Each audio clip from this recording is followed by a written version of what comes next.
different societies. Studies long origin within these scholars and how they reflect and shape different aspects of human society.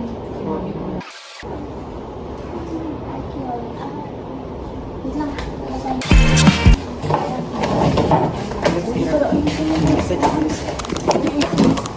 Kasi di ba like FX, then ka. So, nagbayad ako. And then, 10 lang yung binigay sa akin. 10 pesos. Ang gano mo masay doon? 40. Gano'n ka ba nagpalit? Turo sa akin. Sabi mo, 50 lang yung pinanong. Register ka na 90. Eh, di wala na. Kaya ano na. Sa Dunkin na lang tayo. Meron? Oo. Na may overpass. Overpass ka yun. Natabi ng 7 minutes. Sabi ko mo, sayang na pera.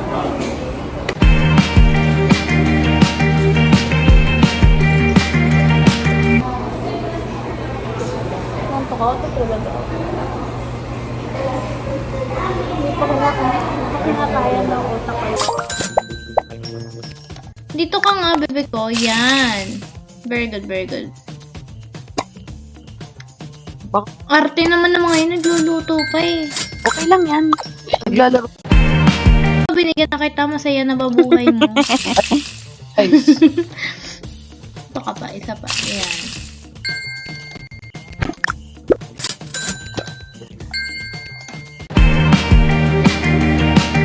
Jassel, bigay mo na yung tubig.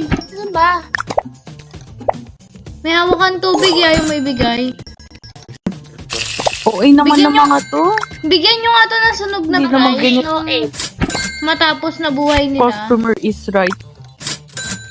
Pa.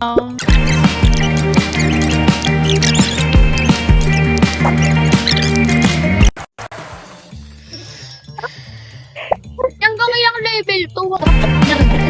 Arte. Traffic. Sa kanya ko pala dapat binigay. Tagal Pagaling. naman nung drinks. Ang tagal naman nung drinks.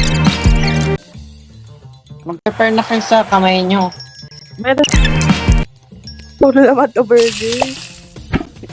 Bayan, dami namang nagpupunta. Yung daming damo ah. Actually, mga yun.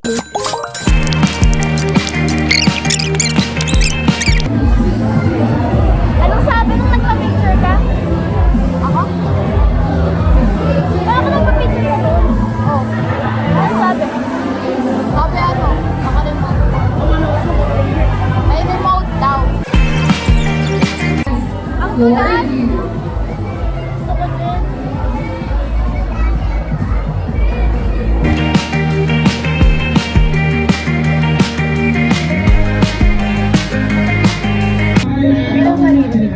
Oo, maririnig.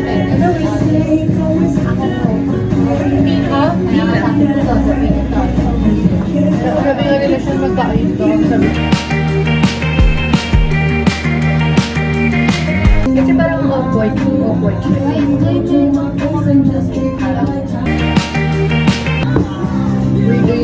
Babating niya daw ako. Yung picture, yung nasa love building kami, nasa tapat ng love building. Sino pa nag-picture sa picture?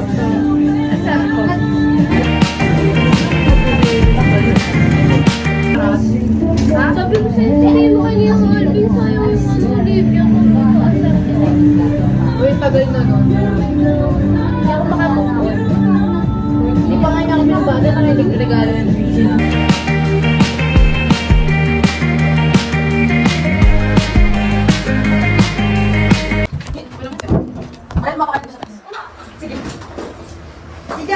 Kasya pa ba sa Siguro dalawa na lang upo yung... dalawa maliit. Maliit. Ay, hindi ako. Ma'am, excuse me, baka magalaw yung... Hindi sila nakain. Si Erin kaya umupo. Tayo ka, Jocelyn. Ay, ito pala si Jocelyn. Si Pia.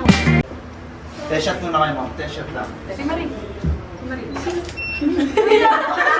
Sorry ni Ayun, test mo yun ha. Shot agad yun. Bali, paalala ko lang po ulit, yung backdrop, ingatan na lang na matapakan natin ha. Okay?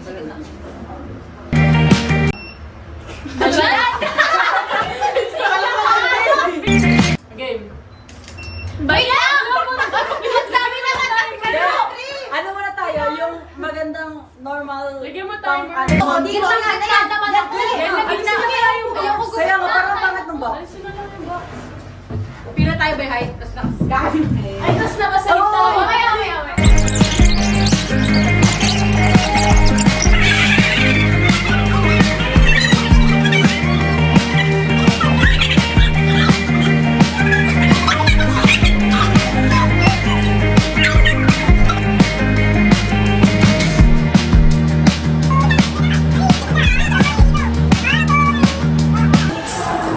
Pagod na papagod na.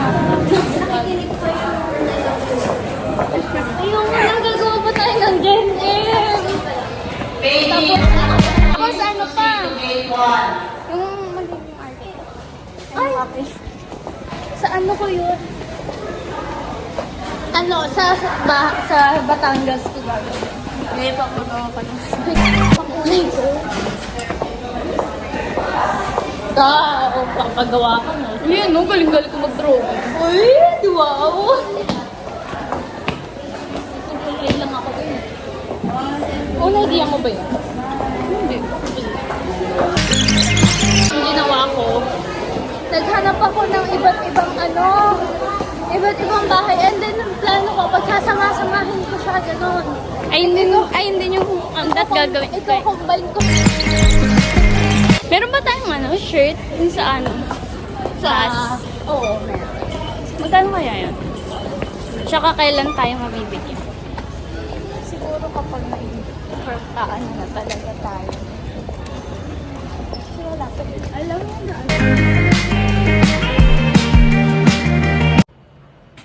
Hi, this is my reflection about my PETA and komunikasyon at pananaliksik sa wikang Pilipino. Habang nire-reflect ko ang aking mga kasanayan sa komunikasyon, malinaw kong nakikilala ang aking mga kalakasan at aking mga kahinaan. Ang aking hilig sa pagsasalita ay tunay na nagniningning na nagpapahintulot sa akin na makisali sa masiglang talakayan at bumuo ng matibay na connection sa aking mga tagapakinig at aking mga kaibigan. Ang aking hilig sa pagsasalita ay tunay na nagniningning na nagpapahintulot sa akin na makisali sa talakayan at bumuo ng magandang connection sa aking mga tagapakinig at aking mga kaibigan. Gayunpaman, kinikilala ko rin ang aking mga kahinaan at aking mga pagkukulang. Gaya na lamang ng pagsamahin na aking galaw at presentasyon ng epektibo at malamang na hindi pansinin ang mahalagang non-verbal ng mga pahiwatig. Gusto kong i-improve ang aking pagsasalita upang mas madali itong maintindihan ng aking mga tagapakinig.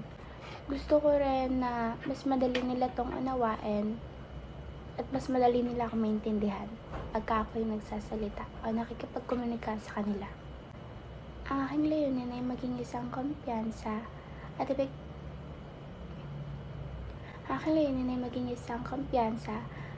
at maging epektibong tagapagsalita at ako'y sabik na lumago sa paglalakbay na ito. Maraming salamat sa panonood ng aking A Week in My Life video.